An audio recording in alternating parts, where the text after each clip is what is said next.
All right, now, ladies and gentlemen, welcome to the Dugout Podcast. My name is Adetola Oluwaseyi Roberts, and my co-host is joining me from wherever he is. I don't know. He's trying. I don't know where he is right now. Showing me camera from Hello, how under. you guys doing?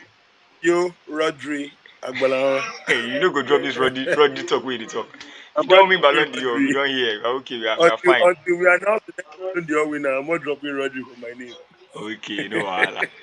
Anyways, And we are joined by a sport analyst, sports enthusiast, a serial troublemaker, my friend Barrister Oreva. Oreva, finally, it's good to have you here with us today.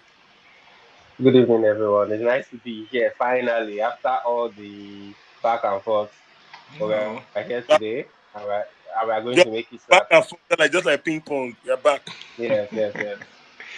Anyway, so thank Yes, you of for course. joining us.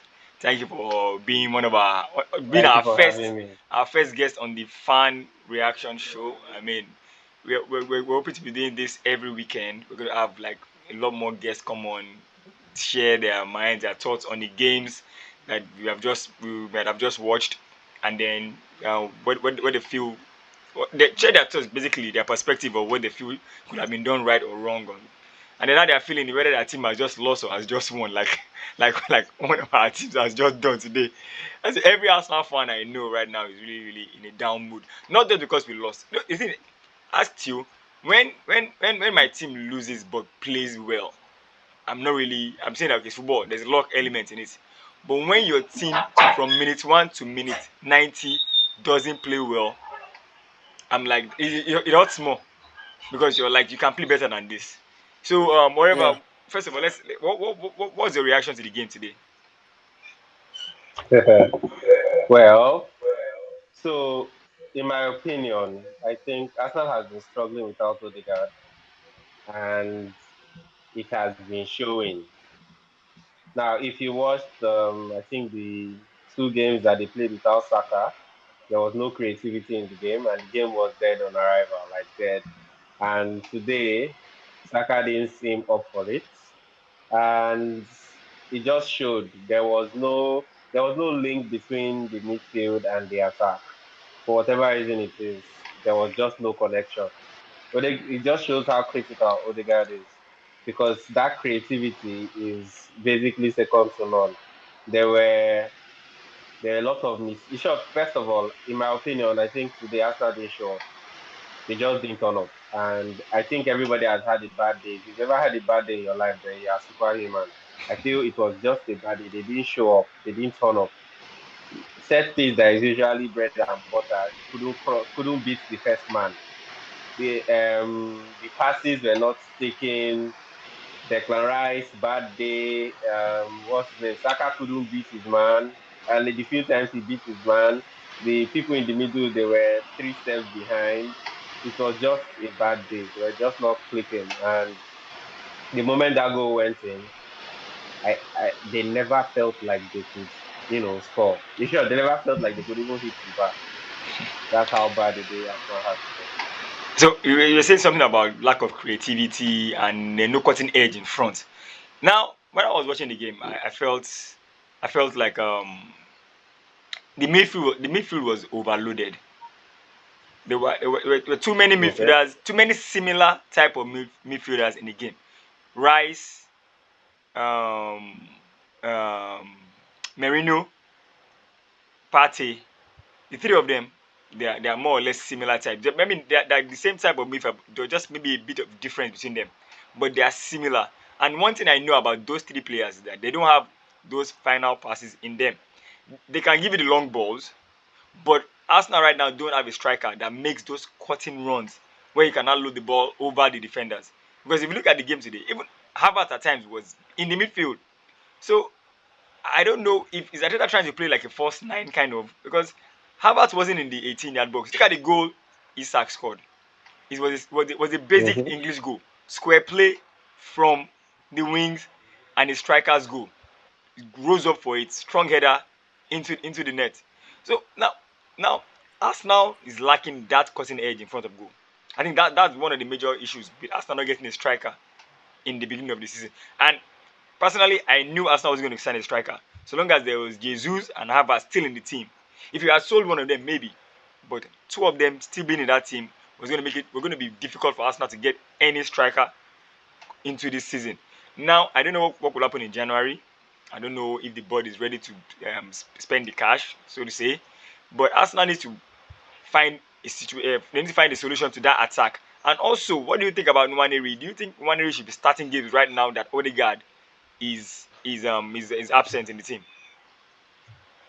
Um, Waneri came on pretty early, and to be honest, he had no impact in the game. He was also a step behind.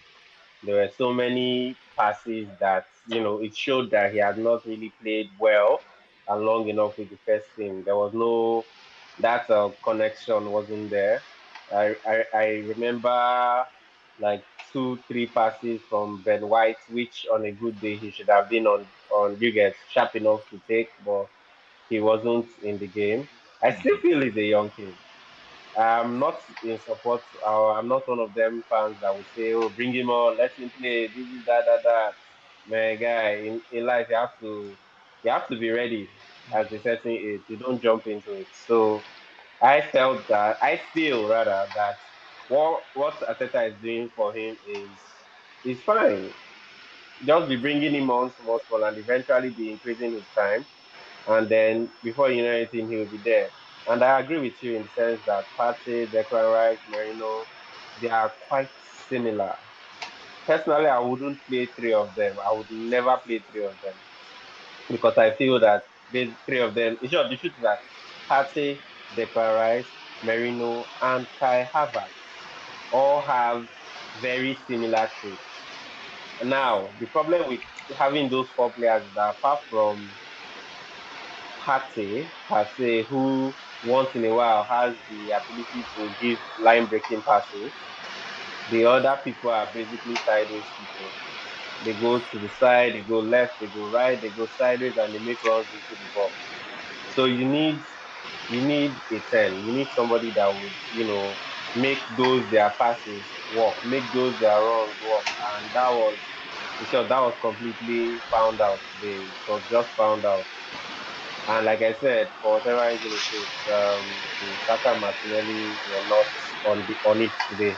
Although Martinelli did what Martinelli does, I am a big fan of Martinelli, and I believe that he can do a whole lot more and he can do a whole lot better. But at the end of the day, it was just not Arsenal's day. Nothing worked. Nothing worked. So, Even the defenders were not it. no, Yeah. at all. So, on to your opinion, you were saying that you were not a fan of Arteta playing Nwaneri like a certain team is playing Lamine Yamal week in week out. Theophilus on the show last time said that the boy should be starting. So Theo is here. I mean, you can maybe shed some light to that, So to your opinion. I was going to I wanted Oreva to finish speaking so that I will give my take on it. So we can't rule out the fact that Arsenal has picked up just 1 point in 3 games, and that is not the credential of a team that has the intention to win a league. Whether we like it or not, you should show more grit. You should show more intent, if I can use that word. Manchester City also lost today. I know we'll get to that in a minute, but in that game there was more intention. There seemed to be more intentionality on their side. Even if you want to lose like a champion. And like you said in the start of Colada, you don't mind if your team loses, but don't play poorly. You understand? Now, what I saw today against Newcastle was a team that was better prepared to handle Arsenal, unlike Liverpool. Robertson believed he could handle Saka. And the first attack Saka had on him, Saka literally put him on the ground.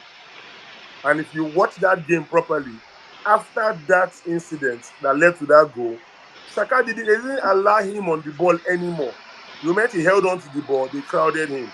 In today's game, Newcastle didn't even give him the light of day. From this very first kick of the ball, they started hitting him, they started harassing him on the ball. Because everybody knows if you want to get anything meaningful out of Arsenal, it is not going to come from Odegaard, who is not playing at the moment, it will definitely come from Bukayo Saka's flank. And unfortunately, Martinelli, whom Oreva says he's a fan of, I like him as well, but he chose today to put up one of the worst performances of the season. He didn't just know what to. He couldn't sort out his feet for most part of the game.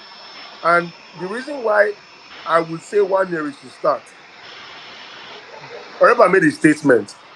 Arsenal could not transition from defense to attack. They were struggling to connect with the players up front because the midfield just seemed bare. And that's what even gave Newcastle the impetus to come at Arsenal on the occasions that they could do so. And one of them led to the goal, and they protected that lead. If Waneri was not playing in Arsenal, if he was loaned out, I am very sure he will start for any other, let me not say lower, but then again, for lack of a better word, a lower team in the Premier League. Ethan Waneri will start. I believe he is that good. But then again, that's my own opinion. I think he is that good. And whether you like it or not, he's still one of the few creative players in that team that might be able to join the defense with the attack. And that is why I think he should start. All of you are familiar with this saying: if you are good enough, you are old enough. Yes, he performs in the cup games. Even the commentators, the moment he came up, said that okay, Arsenal will be getting another dimension on the pitch with Wandery being present on it. But like Oreva rightly put it, he came on and he fluffed one or two passes. But at that point, everybody seemed discombobulated on the pitch. I personally felt he should have started that game because with Merino and with Partey and Declan Rice, it seemed that they were all getting in each other's way at one point or the other.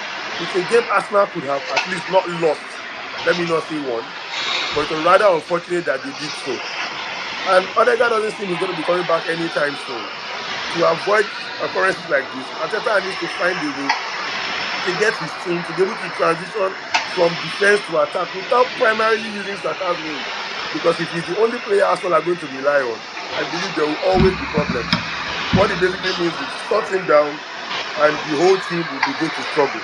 Havertz seemed I looked like a better player on the pitch today than Havertz. Like I probably would have No, had a better chance of scoring if I've been on the pitch than Kai Havertz. And he's with put up about with six. with your very ability. He's put up about Leave it six now. or seven goals this season. No, I'm just saying. So it's not because it's not because he doesn't know how to score.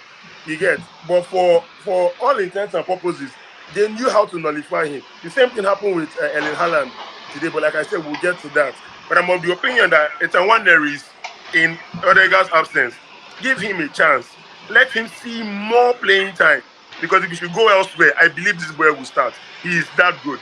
I don't just think Arteta has the balls to start him ahead of certain players in the team. But that's my own opinion.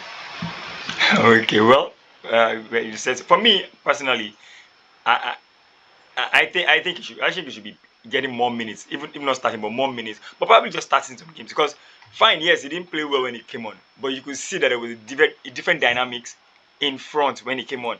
There was a lot more movement in that left attacking part of the field.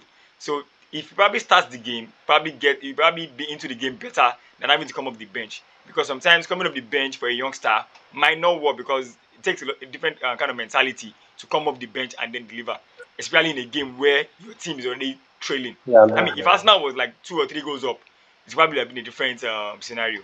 But that's it. But one last thing I would like to ask is, however, so what does Arsenal stand right now in the title contention? Because for me personally, I think Arsenal fans should just forget about the title. Right now, just top four. Because the way it is right, the way we've been playing, Arsenal has been struggling from the beginning of this season. We've not been convincing at all this season, even in the games that we've won. For me right now, I just look at it like top four. That's for me top four. We can't win this league title. Okay. So first of all, I've been saying this in my head. I've been saying it out loud to everybody that has an ear to hear. We are just 9 games into the It's season. 10 games right now. It's 10 games. It takes It's 10 games now. okay, fine. We are just 10 games into the season. We are not even in December yet. It takes 36 games. This time last season, or rather this time 2 seasons ago, Man City was having not having the best of times, but they came in January, won all their games and won the league. I'm not saying Arsenal is going to do that. Neither am I saying they are not going to do that. But what I'm saying is, I feel there's so much unnecessary pressure being put on the team by fans. And that's as a result of what happened in the past 2 seasons. And sometimes I don't miss an Arsenal game. So sometimes when you watch the game, you can actually see the pressure on the pitch, on the players. Everybody is being too careful. Everybody is trying to, protect what they have and things like that. There's no freedom on the pitch, and that's as a result of the pressure. But I'm not ruling them out yet.